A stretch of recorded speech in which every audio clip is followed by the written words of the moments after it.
Welcome to a brand new episode of I Was 8.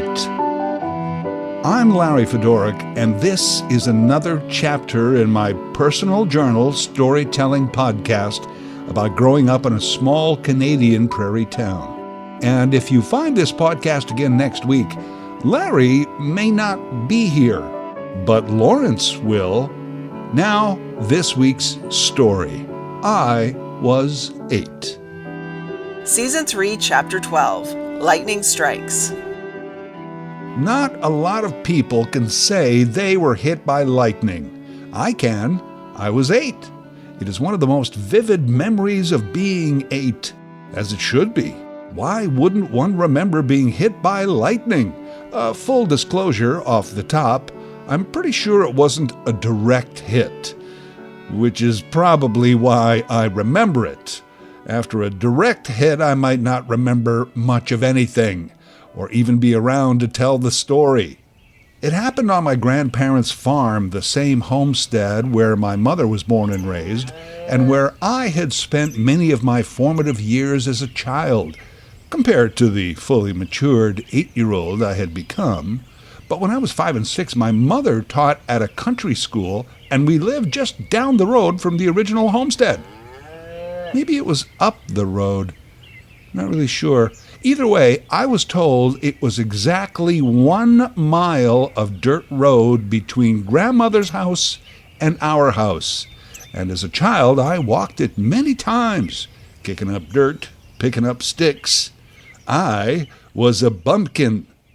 One day, my uncle told me that there was this man overseas, Roger Bannister, who could run a mile in under 4 minutes. Oh yeah, this immediately became an obsession, 'cause everyone told me that I could run really fast, and I believed them. I could run as fast as some of the farm dogs. I had no idea that they were just playfully running beside me and could have left me in the dust any time they wanted, as if I were Wile E. Coyote. I just thought I could run as fast as the dogs. I knew I could outrun the chickens. That's pretty fast. I bet if I put my mind, and legs, to it, I could run that dirt mile in 4 minutes and be famous like Roger Basson or whatever. Yeah, next time I'm sent to Grandma's, I'm not walking. I'm running as fast as I can all the way. The 4-minute mile. I'll even do it faster than Roger Stabiner. Of course, we didn't own a stopwatch or anything. I didn't have a watch of any kind. So here's what I was going to do. Instead of leaving at a random time the next morning, I'd wait until exactly 8:30. Then I'd bolt out the door. I even owned running shoes.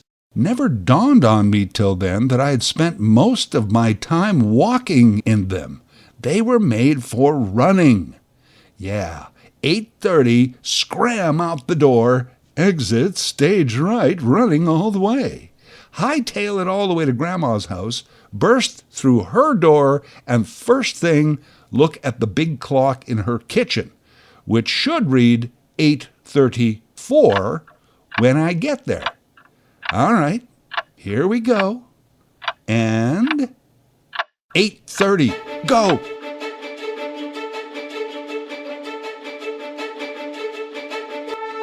Sprinted out of the house, down the driveway, out to the road. Before I knew it, I had passed the big maple tree. I am flying. Ooh. Stitch in my side.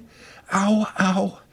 Well, I was so fast already, I could probably afford to stop for a second, catch my breath. Stitch went away.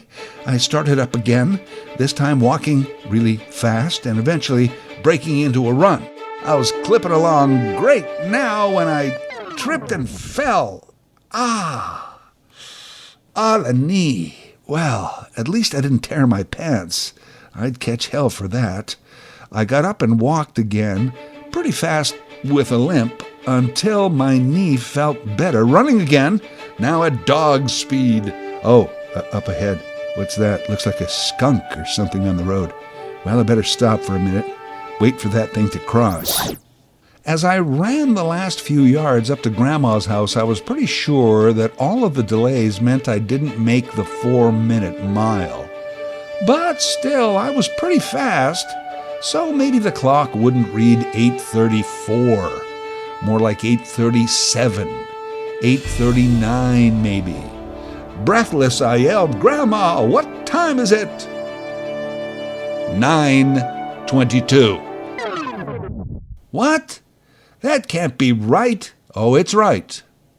It's 9:22. Little Roger Batman had just run the 52-minute mile. Geez, I had a way to go to get the world record. Also around this time, my uncle showed me a picture in a magazine of Roger Esteban setting the world mile record, and I noticed he was in an undershirt and shorts. Well, no wonder. I had these pants and a jacket. The next time I tried it, I only wore a t-shirt, and when Mom wasn't looking, I took off my pants. Now, I'd have to carry them, but it would still be faster, I thought.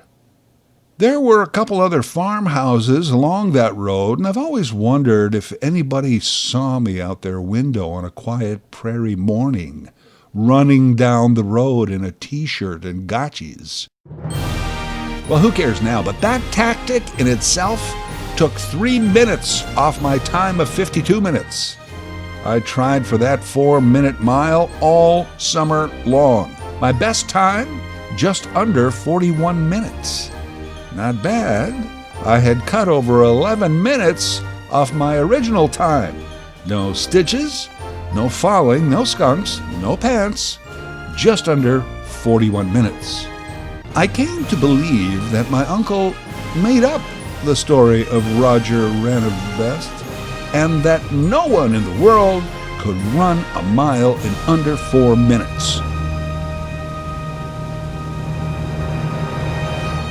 As I said, those were my formative years. By the time I was all grown up at 8 years old, we had already moved to town. My running was confined to the baseball diamond or running to the candy store. Not sure how far away it was from our house, but I could do that in 4 minutes. I didn't have to run or walk that dirt road anymore, and visits to Grandma's were less frequent. At one point, Mom and Dad said they had to go somewhere for a few days, just them, and I would be back out on the farm for that time so that they could babysit me. Babysit? I ain't no baby. I'm 8. I'm home alone after school, or if you guys run to the store, what's a few days? I'll stay here and take care of myself. For some reason, they wouldn't hear of it, and I was shuttled off to the old homestead.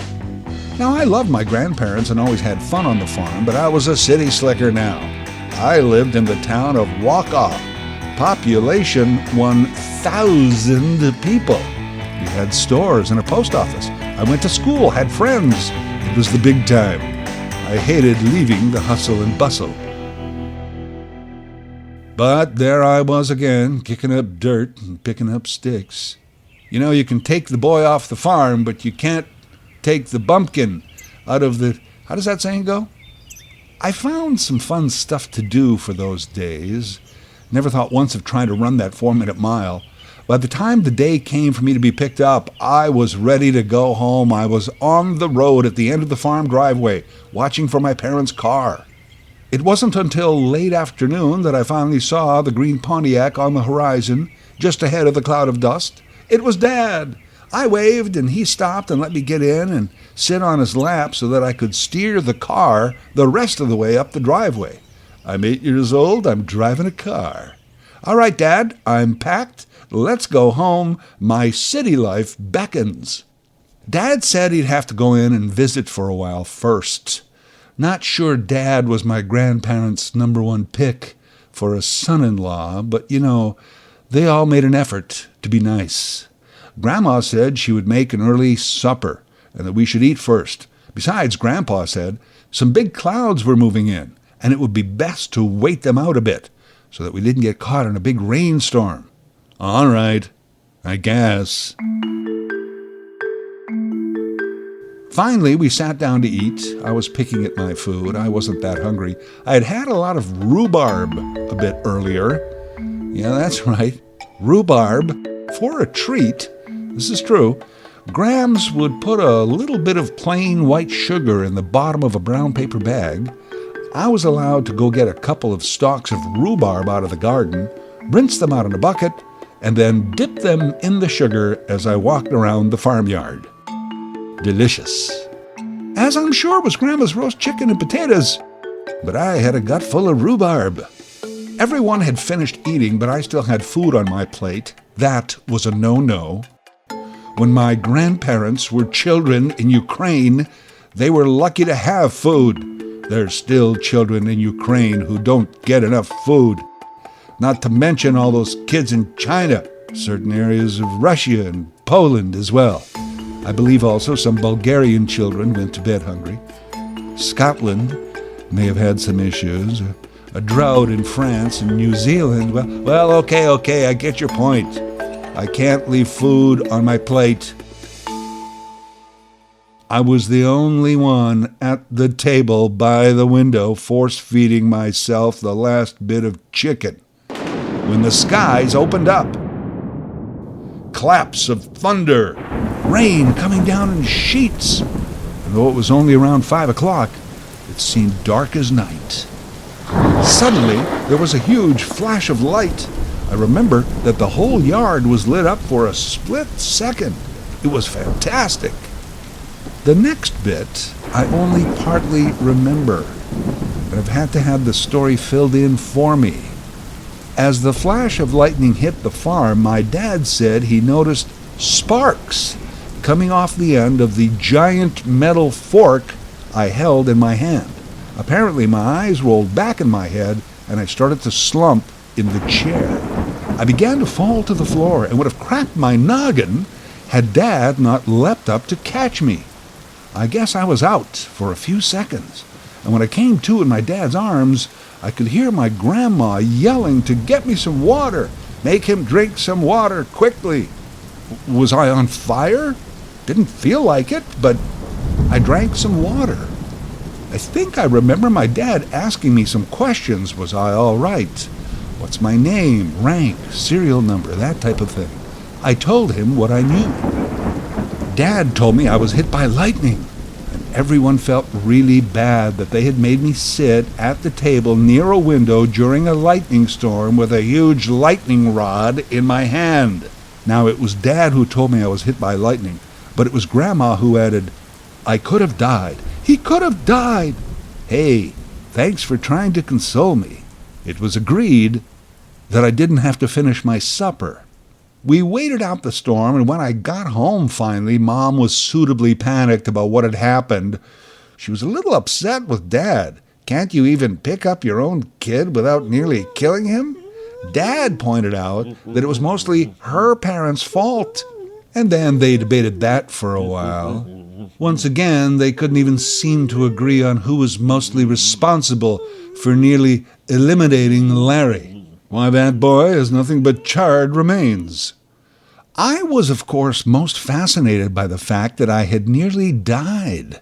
Grandma said I could have died. Was it possible, I wondered, that I actually did die for a moment and came back to life?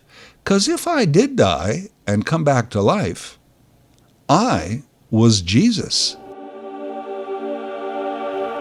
Mom assured me that I was not Jesus. Well, all right, says you. However, that Sunday, our priest mentioned my lightning strike during his sermon. The whole church said a special thank you prayer for me, with a special amen. By the next day, word was all over town the Fedora Kid survived a lightning strike. My friend Rolly Messner thought that I might have special powers now, and if not today, maybe sometime in the near future. Like a 4-minute mile? What? Nothing, never mind. My other friend, Philip, wondered why I didn't spontaneously combust. What's that? Well, you instantly start on fire. I didn't. I drank water.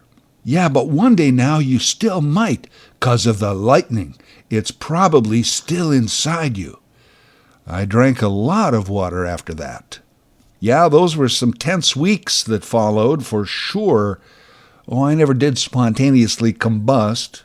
Haven't ruled it out entirely, though.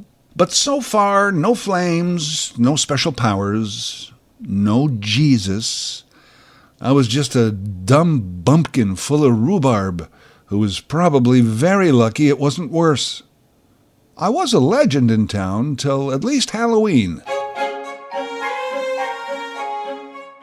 Over the years that I've told this story, invariably I hear from people who have had close calls with lightning, some a little closer than others.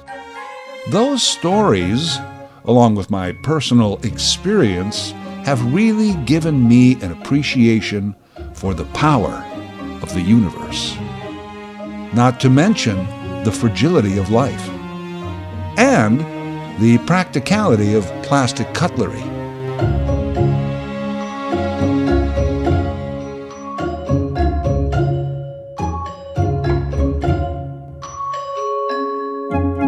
I Was 8 is a weekly storytelling podcast written, produced, and voiced by Larry Fedoruk. Larry Fedoruk, that's Fedoruk, can be reached at larryfedoruk37@gmail.com.